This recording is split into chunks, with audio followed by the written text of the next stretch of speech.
Hai guys, welcome back to Anchorpedia. Kereta adalah salah satu transportasi umum terfavorit bagi sebagian orang. Karena ya selain memang murah, kereta ini juga dinilai cepat dan juga lebih aman guys. Sama seperti kendaraan-kendaraan lainnya yang pasti mempunyai kisah-kisah horornya masing-masing, kereta juga punya cerita horor yang gak kalah menyeramkan guys. Salah satunya adalah kisah kereta hantu Manggarai. Hari ini aku akan menceritakannya untuk kalian. Tapi sebelum itu, jangan lupa buat klik like dan subscribe-nya biar aku lebih semangat konten untuk kalian. And now, let's get to the story. Oke, sebelum kita bahas misteri kereta hantu Manggarai, ada baiknya kita bahas dulu tentang sedikit sejarah mengenai stasiun Manggarai. Stasiun Manggarai merupakan salah satu stasiun kereta api tersibuk di Indonesia. Dan siapa yang menyangka bahwa stasiun Manggarai yang sekarang ramai dan megah dulunya hanya sebuah halte kecil? Ya, stasiun Manggarai yang menjadi titik temu kereta api tersibuk di Indonesia memiliki sejarah panjang yang cukup menarik. Jadi pada tahun 1873, kereta api pertama kali menderu di tanah Jawa. Nah, jalur kereta api dari Batavia ke Buitenzorg atau Bogor pada saat ini itu dibangun oleh perusahaan swasta NIS atau ini.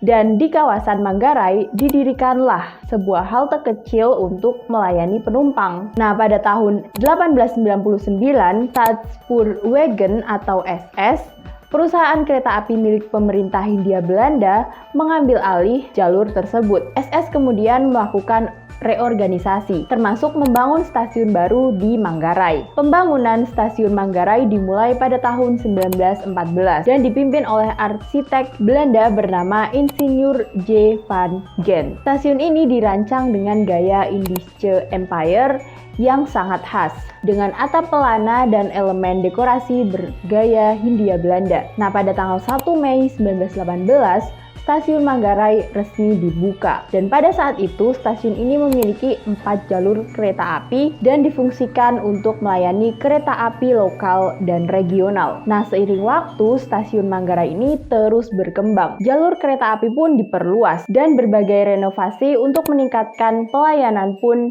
dilakukan. Nah, pada tahun 2017, PT Kereta Api Indonesia atau Persero memulai proyek Double Track atau DDT dengan jalur Manggarai Cikarang untuk meningkatkan kapasitas dan kelancaran perjalanan kereta api di Jabodetabek. Nah, sebagai bagian dari DDT, stasiun Manggarai pun direnovasi total. Bangunan lama dirobohkan dan digantikan dengan bangunan baru yang lebih modern dan bertingkat. Pada tanggal 24 Maret 2023 lalu, stasiun Manggarai baru diresmikan oleh Presiden Joko Widodo. Stasiun ini memiliki 18 jalur kereta api yang menjadikannya stasiun dengan jumlah jalur terbanyak di Indonesia.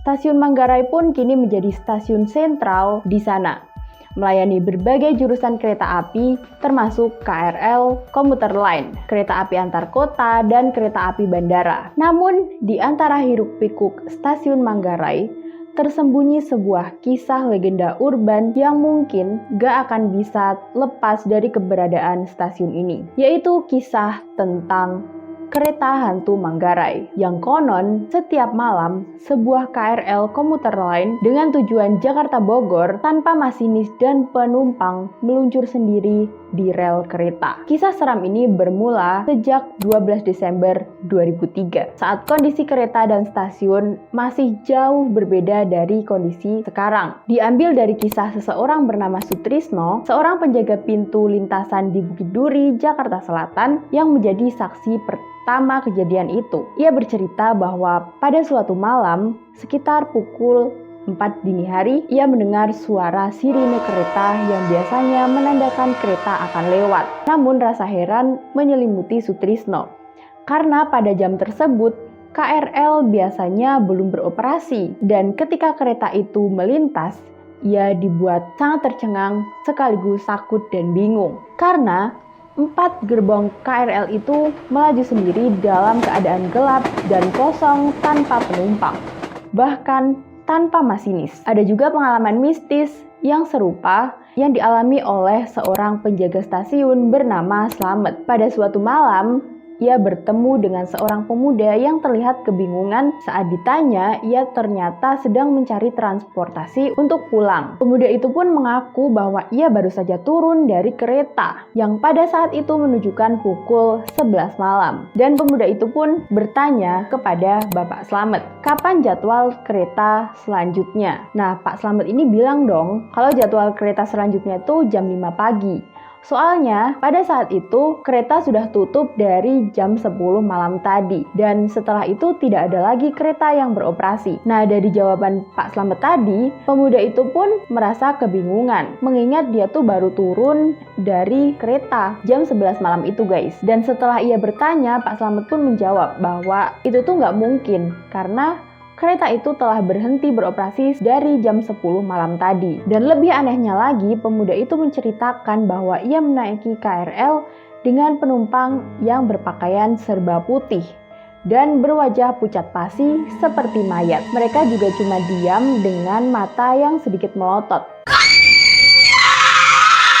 Ketakutan pun melanda mereka berdua. Pak Slamet pun mengajak pemuda itu untuk menemui petugas stasiun yang bertugas pada saat itu untuk menceritakan apa yang dialaminya. Setelah mereka bercerita, petugas stasiun yang mendengarkan cerita mereka pun tidak percaya. Dan untuk meyakinkan petugas stasiun itu, si pemuda tadi menunjukkan koran yang ia pinjam dari salah satu penumpang KRL misterius itu. Koran tersebut ia pinjam dan lupa dikembalikan karena ia buru-buru turun. Dan betapa terkejutnya mereka ketika mereka melihat tanggal koran tersebut diterbitkan adalah tahun 1953, jauh dari tanggal pada saat kejadian. Dan kejadian ini semakin memperkuat legenda kereta hantu Manggarai dan menjadikannya fenomena yang ramai diperbincangkan.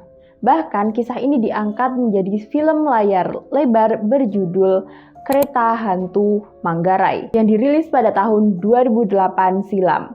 Nah, hingga saat ini misteri kereta hantu Manggarai ini masih menjadi teka-teki. Sebenarnya apakah benar ada kereta hantu yang bergentayangan di malam hari atau hanya halusinasi dan cerita rakyat yang berkembang dari mulut ke mulut saja? Nah, menurut kalian gimana guys? Coba komen di bawah. Sekali lagi jangan lupa untuk klik like dan subscribe-nya untuk konten-konten menarik aku lainnya. Dan sekian, Mistis pamit undur diri. Bye-bye.